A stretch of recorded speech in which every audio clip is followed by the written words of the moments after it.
వివాదాస్పద ఆధ్యాత్మిక గురువు నిత్యానంద సజీవ సమాధి అయ్యాడా? అవునని అతని మేనల్లుడు సుందరేశన్ ప్రకటించారు. అంతేకాదు హిందూ ధర్మ పరిరక్షణ కోసం నిత్యానంద ప్రాణత్యాగం చేశాడు, సజీవ సమాధి చెందారని ఆయన సోషల్ మీడియాలో ప్రకటించేశారు. ఆయన స్టేట్మెంట్ వైరల్గా మారింది. అయితే నిత్యానంద వెంకటేశ్వర భావ సమాధి దర్శనం పేరుతో శ్రీవారి వేషంలో దర్శనమిచ్చారనే ఫోటోలు కూడా కలకలం రేపాయి. మొదట ఈ ప్రచారాన్ని కైలాసంలోని నిత్యానంద సన్నిహితులు ఖండించలేదు. ఆయనకు సంబంధించిన వెబ్సైట్ కానీ సోషల్ మీడియా అకౌంట్స్ కానీ ప్రకటనలు చేయలేదు.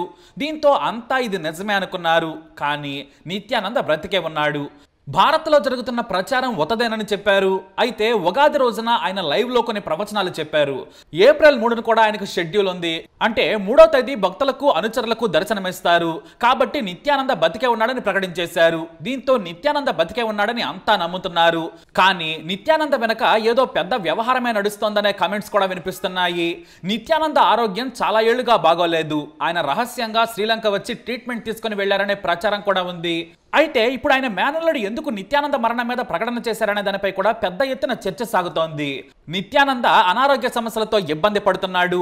ఎక్కువ రోజులు గడిపే ఛాన్స్ లేదని సమాచారం.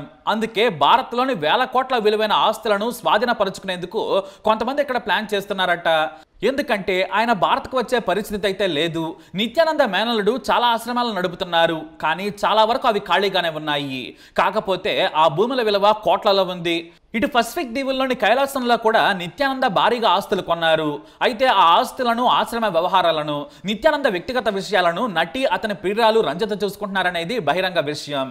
నిత్యానంద చనిపోతే ఆమెనే ఆస్తులకు వారసురాలవుతారు.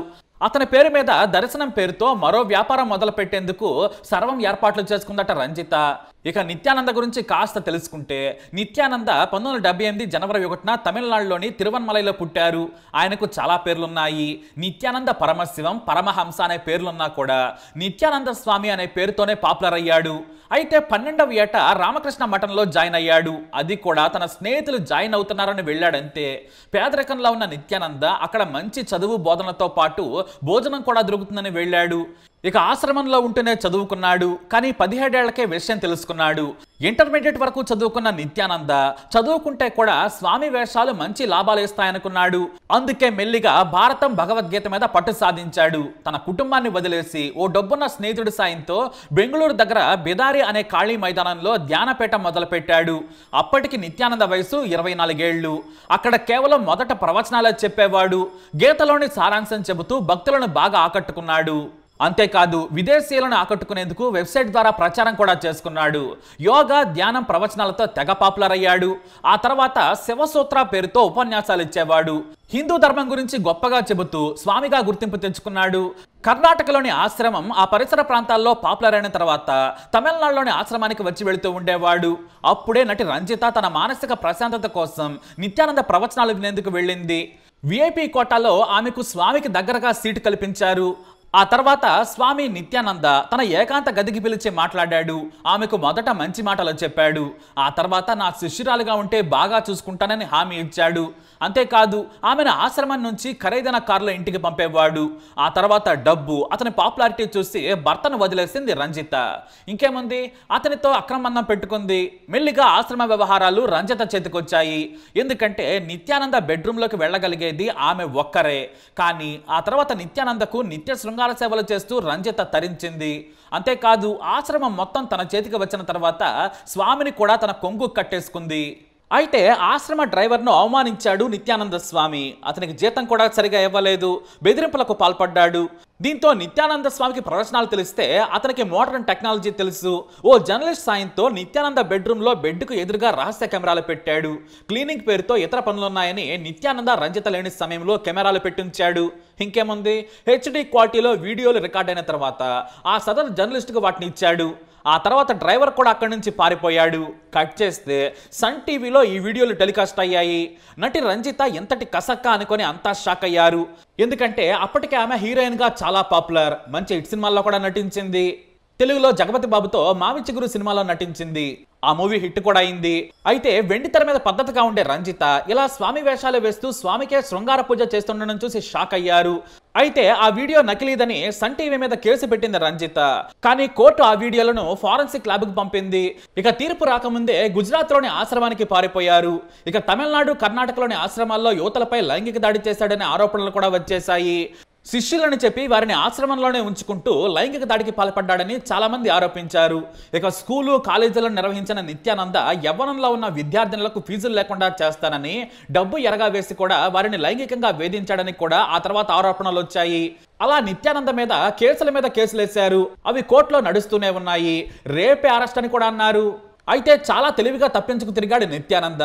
అయితే ఈ లోపు ఇద్దరు అమ్మాయిల కుటుంబం నుంచి తల్లిదండ్రులకు చెప్పకుండా నిత్యానంద ఆశ్రమానికి వచ్చారు. వాళ్ళను నిత్యానంద బంధించాడని తల్లిదండ్రులు ఆరోపించారు.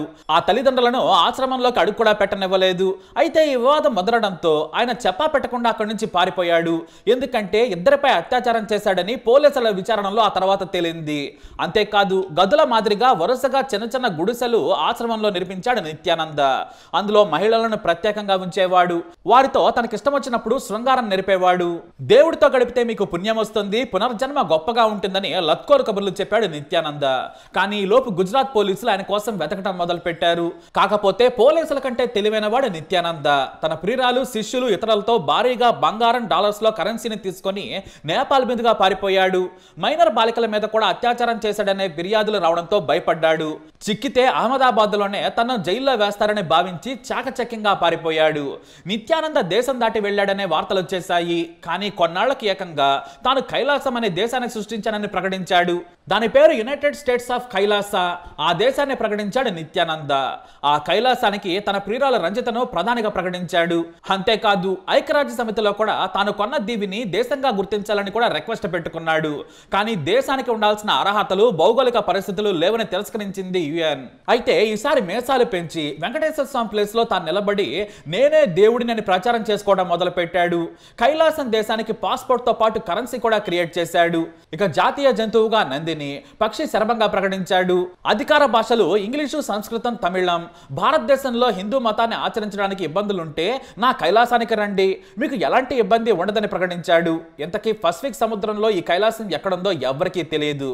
కానీ అతని వీడియోలు మాత్రం మరింత పాపులర్ అవడం మొదలు పెట్టాయి. అతనికి వచ్చిన ఇంగ్లీష్ తో పిచ్చి మాటలు మాట్లాడటం మొదలు పెట్టాడు. గతంలోనే అంటే 2013లో నేను సూర్యుడిని గంట సేపు పక్కకు జరిపాను, కోతులు, ఆవులకు నేను సంస్కృతం నేర్పానని పిచ్చివాగుడు కూడా వాగి అబాసు పాలయ్యాడు నిత్యానంద. అయితే కైలాసానికి వెళ్ళిన తర్వాత కూడా ఫిజిక్స్ నుంచి ఆర్టిఫిషియల్ ఇంటెలిజెన్స్ వరకు అన్నింటిపైన స్పీచ్లు దంచడం మాత్రం ఆపలేదు. ఆయన స్పీచ్లను గుడ్డిగా విదేశీయులు, భారతీయులు కూడా ఫాలో అయ్యారు. ఆయనకు మొత్తం 46 దేశాల్లో అభిమానులు, ఫాలోవర్స్ ఉన్నారంటే చిన్న విషయం కాదు. 2019 నుంచి నేటి వరకు కైలాసం నుంచి ఆన్లైన్లో మనకు కనిపిస్తున్నారు ఆయన. ఇటు రంజిత మాత్రం మొదట్లో కనిపించిన ఇప్పుడు మాత్రం పెద్దగా వీడియోల్లో దర్శనమివ్వడం లేదు.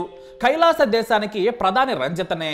కానీ ఆయనకు అనారోగ్య సమస్యలు ఉన్నాయని కూడా ప్రచారం మొదలైంది. శ్రీలంక దేశానికి రహస్యంగా వచ్చి ట్రీట్మెంట్ తీసుకుని వెళ్ళాడట. అయినా కూడా ఇతర సమస్యలతో బాధపడుతున్నాడని ప్రచారం. కానీ వాస్తవానికి ఏంటంటే ఇప్పుడు ఆయన ఆరోగ్యం అస్సలు బాగోలేదట. కేవలం ఏదో ప్రపంచానికి చూపించేందుకు, కనిపించేందుకు గంట సేపు వీడియోలు హుషారుగా చేసి కనిపిస్తున్నాడట అంతే. కానీ పైకి కనిపించినంత ఏమీ లేదని చెబుతున్నారు. అయితే మన దేశంలో 12 చోట్ల వేలాది ఎకరాలున్న ఆశ్రమాలు ఉన్నాయి. విదేశాల్లో కూడా శిష్యుల ఆశ్రమాలు కట్టించి ఆయన పేరు మీద రిజిస్టర్ చేయించారు. కైలాసంలో ఆయన ఆస్తుల విలువ 4,000 కోట్లుంటుందని అంచనా. వాటిని మొత్తం ప్రియురాలు రంజిత్ చేతిలోనే పెట్టాడట. తాను సనాతన ధర్మం, హిందూ ఆచారాలను ప్రచారం చేస్తున్నానని గొప్పగా చెప్పుకుంటున్నాడు. అయితే ఏకంగా వెంకటేశ్వర స్వామి రూపంలో ఫోటోలు అమ్మటం, ఇతరత్ర వ్యవహారాలు చూస్తే మాత్రం చాలా మందికి చిరాకు కలుగుతోంది. అయితే ఇప్పుడు ఆయన ఆస్తులు దోచుకునేందుకు నిత్యానంద దగ్గర సన్నిహితులు ప్లాన్ చేస్తున్నారట. అందుకోసమే ఆయన చనిపోయాడని ప్రచారం చేస్తున్నారనే టాక్ కూడా ఉంది. మరీ ముఖ్యంగా ఆయన మేనల్లుడు ఈ ప్రచారం మొదలు పెట్టడం ఇప్పుడు హాట్ టాపిక్ గా మారింది. చాలా వరకు ఆశ్రమాలను ఆయన చూసుకుంటున్నారు. కానీ అహ్మదాబాద్లోని ఆశ్రమం మాత్రం పోలీసులు సీజ్ చేశారు. భారీగా బంగారం, డబ్బు నిత్యానంద ఆశ్రమ అకౌంట్స్ లో ఉన్నాయట. వాటిని దోచుకునేందుకు ప్లాన్ చేశారనే చర్చ కూడా మొదలైంది. ఏదేమైనా నిత్యానంద ఇక భారత్కు రాడు. రంజిత కైలాసంలోనే తన శేష జీవితాన్ని గడిపేస్తుంది. ఎందుకంటే అక్కడ భారీ ఇల్లు, ఆయన పేరుతో లైబ్రరీ, ఆశ్రమంలో ఆయన పేరుతో పుస్తకాల అమ్మకంతో పాటు విరాళాలను కూడా సేకరించారు. ప్రస్తుతానికైతే నిత్యానంద బతికే ఉన్నాడని చెబుతున్నారు. కానీ ఆయనగా వీడియో రిలీజ్ చేస్తే తప్ప నమ్మలేని పరిస్థితి. మరి నిత్యానంద బ్రతికే ఉన్నాడా లేదా, మీరేమనుకుంటున్నారు? మీ అభిప్రాయాన్ని తప్పకుండా కమెంట్ ద్వారా తెలియజేయండి. ఈ వీడియో అప్డేట్స్ కోసం మై ఛానల్ ఫాలో అవ్వండి. అలాగే తప్పకుండా సబ్స్క్రైబ్ చేసుకోండి.